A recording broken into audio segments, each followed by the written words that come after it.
Сәлеметсіздер ме балалар? Бізде бүгін 77-ші сабақ жұрнақ пен жалғау. Алдымен балалар біздің каналымызға тіркеліп, лайк және қоңырау басуды ұмытпаңыздар.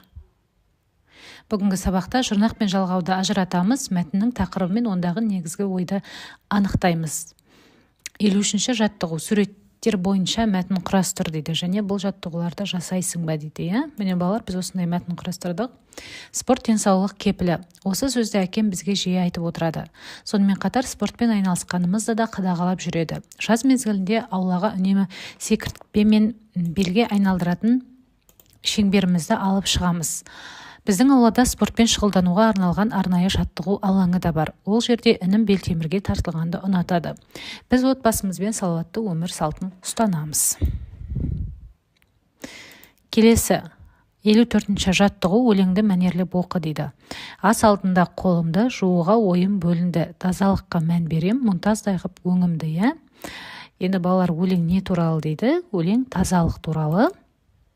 Тазалыққа сөзін тазалық сөздерімен салыстыр. Содан өзің қорытынды жасап көр дейді. Балалар, таза деген бізде түбір сөз. Қандай деген сұраққа жауап береді? Сын есім. Ал тазалық бұл жерде туынды сөз.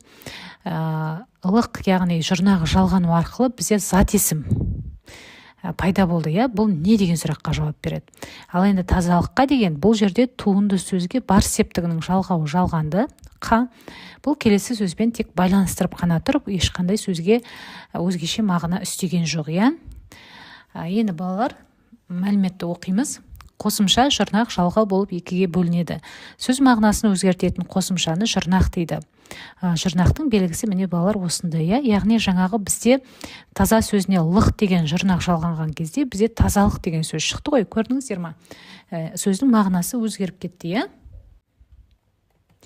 Сөз бен сөзді байланыстыратын қосымшаны жалғау дейді. Жалғаудың белгісі міне алдарыңызда көрсетіліп тұр. Яғни жалғау сөз бен сөзді тек байланыстырады. Мысалы, жаңағы тазалыққа деген сөз, қа деген жалғау, бұл жерде мән берем деген сөздермен байланыстырып қана тұр. Ешқандай жаңа мағына үстеп тұрған жоқ.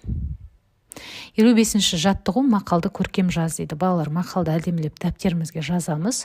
Өнерлі жігіт өрде озар, өнерсіз жігіт жер соғар дейді. Жұрнақ жалғанған сөздерді тап дейді. Міне балалар, бізде жұрнақ жалғанған сөздер өнерлі және өнерсіз. Түбірі өнерлі жұрнақ болып тұр бұл жерде. Және келесі өнерсіз, бұл жерде де түбірі өнерсіз жұрнақ.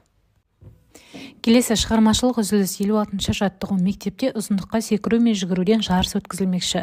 Жарысқа 2-4 сынып оқушылары қатысады.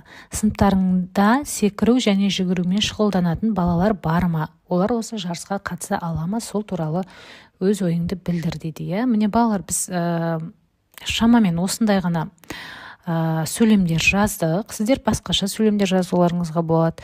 Өз сыныптарыңыздағы спортқа бейім балалар туралы немесе өзіңіздің спорттық қабілеттеріңіз туралы жазуға болады. Мысалы, біздің сыныптың оқушылары спортқа бейім, әсіресе Асқар жүгіруден алдына жан салмайды. Ал Әсел ұзындыққа секіруге талабы жоғары. Асқар мен Әсел осы жарысқа қатысуға әбден лайық деп жаздық. Балалар, осымен сабағымыз аяқталды. Келесі сабақта кездескенше сау болыңыздар.